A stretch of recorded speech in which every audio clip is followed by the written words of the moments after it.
Ons lewe in 'n tyd wat gekenmerk word met die frase God is dood. As ons so nou in hierdie onderwerp ingaan, waar kan ons begin? Ja, ek dink dit is miskien die sentrale vraag op die gebied van idees, die sentrale vraag van ons tyd. Bestaan God? En as God bestaan, hoe kan ons hom ken? So ek dink 'n mens sou daar kon begin by die vraag van kan ons God ken? Hoe genaamd? Ons sit in die Christelike tradisie, in die manier hoe die Christene deur die eeue hieroor dink, sit ons met hierdie twee kante van hierdie vraag, en dit is, aan die een kant is God in sy wese onkenbaar, maar tog ken ons hom. Ek dink dit is een van die groot geheime as te ware in die teologie en in die teologiese denke is hoe om daai twee elemente wat jy na verwys het, die onkenbaarheid van God, saam te bedink met, en dit klink na 'n weerspreking, die kenbaarheid van God. Ek dink jy weet 'n goeie uitgangspunt in hierdie verband is om aan te voer, ja, waarom is God onkenbaar? En dit hou verband met ons denke. Waartoe is ons denke in staat? Dit is 'n goeie uitgangspunt rondom die denke is om te aanvaar ons denke het eintlik net betrekking op dinge wat beperk is. Ons kan net beperkte dinge ken, soos 'n dier, 'n mens, 'n plant, dinge wat begrens is en omgrens kan word. Ons denke is gerig op begrensde dinge. Terwyl wanneer ons oor God praat ons eintlik van 'n onbegrensde werklikheid. So in 'n sekere sin kan ons denke wat so gerig is op die verstaan van 'n stoel, 'n tafel, beperkte dinge, kan ons denke eintlik nie 'n greep kry op die onbegrensde wat God eintlik volgens ons Bybel en volgens die tradisie is 'n onbegrensde werklikheid. So dis die een kant van die verhaal, en dan die ander kant van die verhaal is maar dat God as onbegrensde werklikheid ook tekens van homself nalaat in die skepping. En die denke kan as te ware op die spore van daardie tekens loop. Ons het nou al die punt gemaak, ons het nie hierdie direkte toegang tot God nie. So wat ons het is, ons het hierdie geskape werklikheid rondom ons, en as ons na dit kyk, dan sien ons 'n rots. Ons sien 'n rots is standvastig, die seewaters slaan nie die rots om nie, so dit is sterk. Per analogie sê ons hy is soos 'n rots. Maar hoe dit presies op God van toepassing is iets wat ons nie kan omhels met ons denke nie. Dis nog steeds 'n onbegrensde werklikheid wat ons probeer in 'n begrensde kategorieë vasvat. Kan ek jou vra, jy weet, ons gebruik baie sentrale begrippe wanneer ons na God verwys. God is liefde. God is goed. God is waar. So hierdie begrippe wat die Bybel gebruik om God te beskryf, mens moet dit ook as analoë begrippe verstaan. Dis maar soos wat ons liefde en goedheid verstaan. Ons probeer sin maak van 'n onbegrensde werklikheid, soos Prof het nou mooi geïdentifiseer het. En ons as mense op 'n geskape vlak ervaar liefde. Ons ervaar goedheid.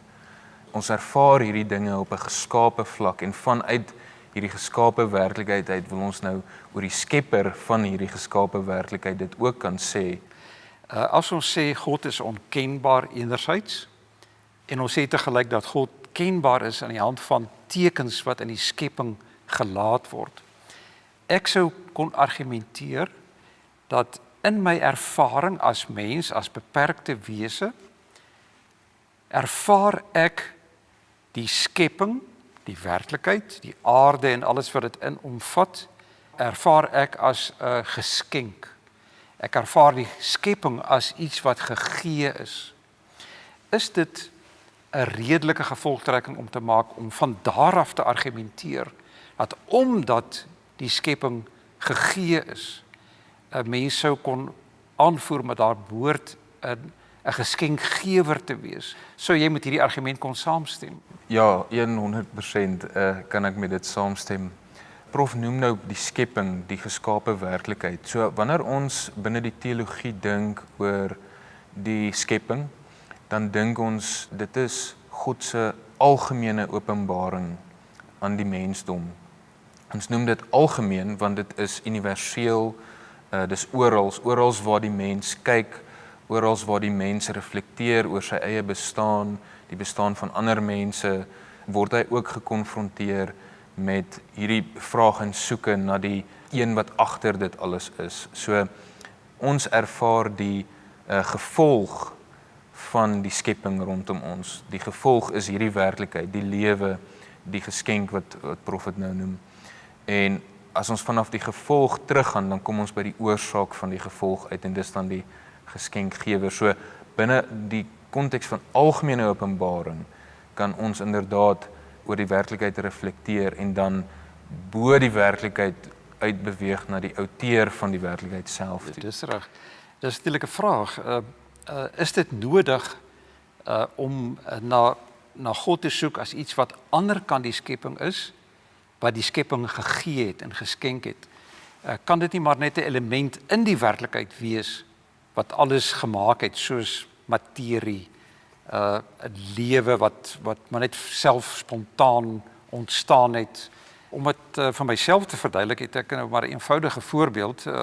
As ek praat van 'n motor wat uit verskillende parte bestaan, uit 'n vonkverdeler en 'n battery en 'n engine en wat ook al, dan kan ek uitgaan van die veronderstelling dat daardie motor kan net bestaan omdat iemand buite die motor gemaak het en geskenk het as te ware, en dat dit nie 'n deel van die motor is soos die vonkverdeler wat die oorsaak van die hele motor is nie. Die oorsaak van die motor moet buitekant die motor lê. Miskien kan ek byvoeg, is dis geskenk of dan gemaak met 'n doel. So daarso is al reeds 'n doel in die motor ingebou wat die motor moet vervul. So as ons dit dan nou weer per analogie, as ons dit gebruik om oor God te dink, dan staan hy staan buite die skepping. Hy is nie deel van sy skepingswerklikheid nie, maar terselfdertyd het hy patrone in die skepping ingeweef, hy het spore gelos en hy het 'n doel ingeweef terselfdertyd wat die mense moet opspoor en ontdek. Dit is dinge wat as konstantes in die werklikheid is, en ons praat baie oor die waarheid, die goedheid en die skoonheid van die werklikheid. Mens kan dit onder andere hieroor ook gesels, want God het sy skepping as waar, goed en skoon gegee. En wanneer ons daardie dinge naspoor en ontdek, dan is dit ook dinge wat terselfdertyd na hom as die bron daarvan toe heen wys. So in daai sin sê ons God is die ware, die goeie en die skone. Hy is ook die een wat so kan beskryf word dan. Maar goed, kom ons keer terug na die ding van, na my ervaring as mens, as eindige wese wat maar my eie beperkte kategorieë inspann om God te begryp. En dan die argument is dat ek as mens, as eindige wese word gekonfronteer met 'n baie interessante ervaring, naamlik die wonder van die skepping, die feit dat die skepping 'n geskenk is en dat ons van daar af kan terug herlei in die argument na 'n oorsprong, 'n groot gewer, naamlik God self. Maar wat jy nou daar pas na verwys het, is eintlik ook 'n ander ervaring. In my ervaring as 'n beperkte wese, ervaar ek sekere patrone, sekere strukture, sekere intelligensie in die werklikheid. 'n blaar het 'n pragtige struktuur, 'n vorm. 'n boom, 'n mens, daar lê sekere strukture en forme in menswees. En dan kan mens eintlik nie anders as om vanuit daardie ervaring van die intelligensie en die strukture en die patrone in die skepping te vra na die oorsprong daarvan. En die oorsprong kan eintlik nie iets anders wees as 'n intelligente krag wat agter die intelligente werklikheid lê nie. Sodra ons in die werklikheid iets soos 'n doel, iets soos 'n patrone, iets soos geordenheid raak sien, dan is mens heeltemal geregverdig om te sê maar die oorsprong is maar iets wat reflekteer, en dis sê ons dis 'n verstand. Dis 'n rasionele intelligensie wat agter die bestaan van die skepping staan. En dit selfs dan nog wat mens seker kan byvoeg anders uit God het nie net geskep nie, maar hy onderhou ook nog. So elke ding in die werklikheid word onderhou ook. So dis geskep vanuit God, maar dit word selfs nog onderhou sodat dit sy doel kan bereik en eendag ook natuurlik weer terugkeer na God toe. Ons mis iets baie wesentlik hier in die argument, naamlik dat God in die eerste plek homself bekend maak deur sy woord, nê. So hoe werk hierdie ding, Daniel, dat ons in die eerste plek God ken deur sy woord? Wat is die verhouding tussen dit en die feit dat ons ook uit ons ervaring sekere afleidings kan maak oor die bron van alles? Hoe werk die woord en ervaring verhouding? Oomblikke terug het ons gepraat oor die skepping as algemene openbaring. So dis God se openbaring aan die universele mensdom. Maar wanneer ons dink oor die woord, dan dink ons oor besondere openbaring. So dis 'n openbaring van God wat hy in die besonder gee vir sy kerk. En in daai konteks is dit die doel daarvan om God met nog meer inligting te kan ken as bloot net die dinge waar ons nou nog heeltyd praat vanuit sy skepping uit. So ja, ons ken God deur die geskape werklikheid, maar ons ken hom in besonder deur die besondere openbaring sy woord. En daarin daar's 'n goeie rede hoekom ons daai onderskeid handhaaf, want vanuit die algemene openbaring weet ons, kan ons sekere dinge oor God ken, ons kan weet hy's daar, hy bestaan. God is dan nie dood nie, soos wat die moderne gees half dit wil laat voorkom nie. En ons kan iets van sy natuur selfs weet, ons kan weet ons het genoem hy's 'n verstand, maar ek dink nog 'n belangrike ding is hy is enkelvoudig. Wat ons daarmee bedoel is anders as die geskape werklikheid wat saamgestel is, wat uit komponente bestaan, wat uit parte bestaan, kan ons dit noem, is God nie so nie. Hy's nie saamgestel nie. Hy is 'n enkelvoudige, een en enkelvoudige wese sonder komponente, sonder parte. So hy's die onsaamgestelde samesteller van die werklikheid.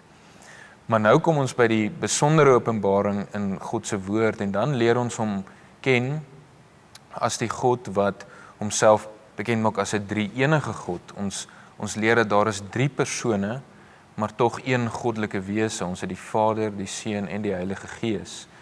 En meer nog, ons kan nog verder gaan, ons kan nou 'n bietjie oor die drie-eenheid ook 1 of 2 gedagtes deel, maar ons kan selfs nog verder gaan, die tweede persoon van die drie-eenheid, wat ook bekend staan as die Woord, as ons Johannes 1 gebruik, hy word vlees. Die tweede persoon neem 'n menslike natuur op homself. So mens het 'n goddelike natuur wat verenig met die menslike natuur in die persoon van Jesus Christus. En daardie kry ons nie deur net te reflekteer op die skepping nie. Dit is waarhede, dis wat ons kan noem volgens die Christelike tradisie hoër waarhede wat aan ons bekend gemaak moet word vir ons om dit te kan weet. Ons praat hier eintlik van 2 bronne waardeur ons God kan ken. Die een bron is die geloofsbron, die eerste bron, en dan is daar ook die rede, die verstand, wat 'n ander bron is.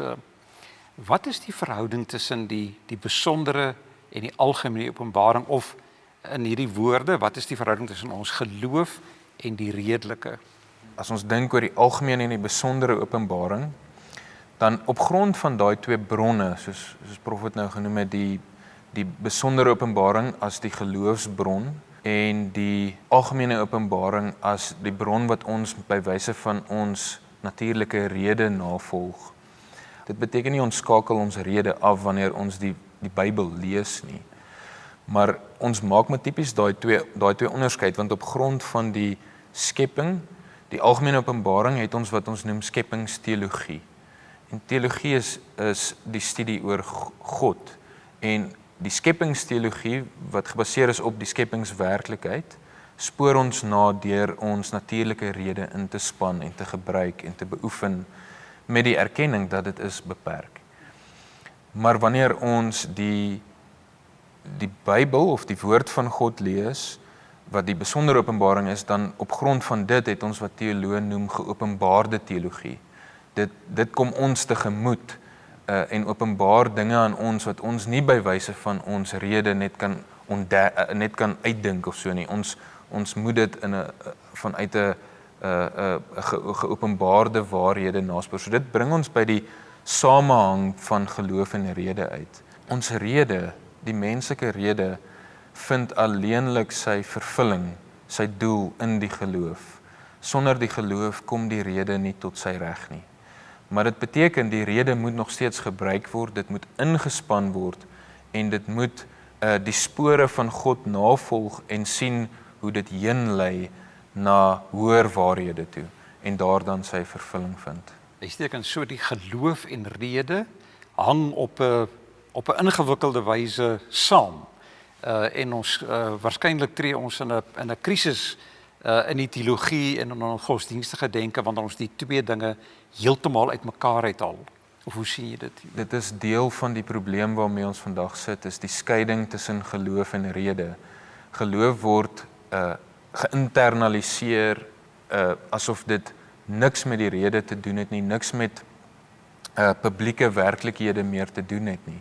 Dit is absoluut 'n private ding, dis 'n herdefiniëring wat ons in ons tyd sien, terwyl die rede word dan weer gekaap, wil ek amper sê, om dit eintlik net tot die fisiese wetenskappe te beperk en asof dit hierdie asof dit weer die publieke ruimte moet beklee en waar daar geen plek is vir die geloof nie. Waar Prof het nou gesê daar so is 'n mooi samehang tussen hierdie twee wat ons moet handhaaf en ek dink ons geloof, die Christelike geloof het baie uit te waai, wil ek sê, met die publieke werklikheid. Aan die een kant sit jy met 'n neiging om die geloof te beklemtoon ten koste van die redelike. En aan die ander kant sit jy met 'n wêreld wat eintlik die redelike, die rasionele, ons denke verabsoluteer en alles daarvan afhanklik stel. Dit ten koste van die geloof.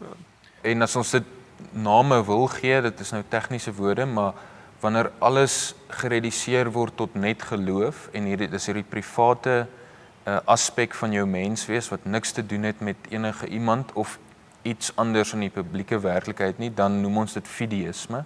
Dit is maar om te sê ons neem net 'n blinde geloofsprong in die duisternis in en ons rede het net niks daarmee uit te waai nie. So ons wil daai uiterste vermy, maar ons wil ook die ander uiterste vermy en dit is die rasionalisme waar ons rede produseer alles. Ons rede kan enige hoogte bereik. En ek dink dit is 'n uiterste wat die Christelike tradisie ook nie voor plek het nie. Die Christelike tradisie handhaaf 'n spel, en ek wil dit noem 'n mooi en samehangende spel tussen die geloof en die rede. En dit onderhou beide van hulle en gee vir beide van hulle 'n regmatige plek waar die, soos ek genoem het, waar die rede alleen sy vervulling in die geloof vind. Dit is baie helder vir my geformuleer. Dit sluit eintlik aan by ons tema wat ons in die begin gehanteer het, naamlik die onderskeid wat aangelê is tussen God as 'n onbegrensde werklikheid, waarop ons begrensde denke nie 'n greep kan kry nie, teenoor die begrensde werklikheid. Dit gaan ook oor die samehang tussen die onbegrensde en die begrensde, of die samehang tussen geloof en die redelike. As ek dit op 'n voorbeeld kan gebruik, ek het nou vinnig verwys na die drie-eenheid van God. Dis wat ons sal noem 'n misterie. Dit is hoe God homself in sy woord aan ons bekend maak. Ons sit dus, as ons oor die drie-eenheid dink, met die een goddelike wese wat drie persone is, die Vader, Seun en Heilige Gees. Ons rede kan dit nie ontdek nie. Maak nie saak hoe baie analogieë ons wil inspann om die drie-eenheid te verduidelik. Dit gaan net tot op 'n punt bybly. En dan kan ons rede nie meer hierdie goddelike misterie behoorlik 'n greep op kry nie. Dit is wat 'n misterie is. Dit styg bo jou rede uit. Dit beteken weer eens nie ons rede het niks met dit uit te waai nie. Ons kan op baie mooi en baie kreatiewe maniere oor die drie-eenheid van God nadink, maar ons kan dit nie heeltemal omhels met ons rede nie. Dit is uiteindelik iets wat ons op grond van geloof omhels. Maar ek wil nou eintlik hê ons moet net ook al hierdie dinge waar ons praat terugbring na die klassieke universiteitswese toe. Ek dink mens moet die hele gesprek sien teen die agtergrond van 'n skeiding wat eintlik aan die moderne universiteite plaasgevind het. En ons sit vandag in daardie skeiding, naamlik dat universiteite ervaar hulle self as volledige, noem dit maar sekulêre instansies wat niks met die geloof te doen het nie. So die bestaande universiteite of talle van hulle is gegrond op 'n skerp skeiding tussen geloof en denke. Die hele kwessie waaroor ons nou gesels het. Die groot uitdaging aan universiteite vandag is om weer geloof en rede nader aan mekaar te trek en die verbande tussen geloof en rede raak te sien.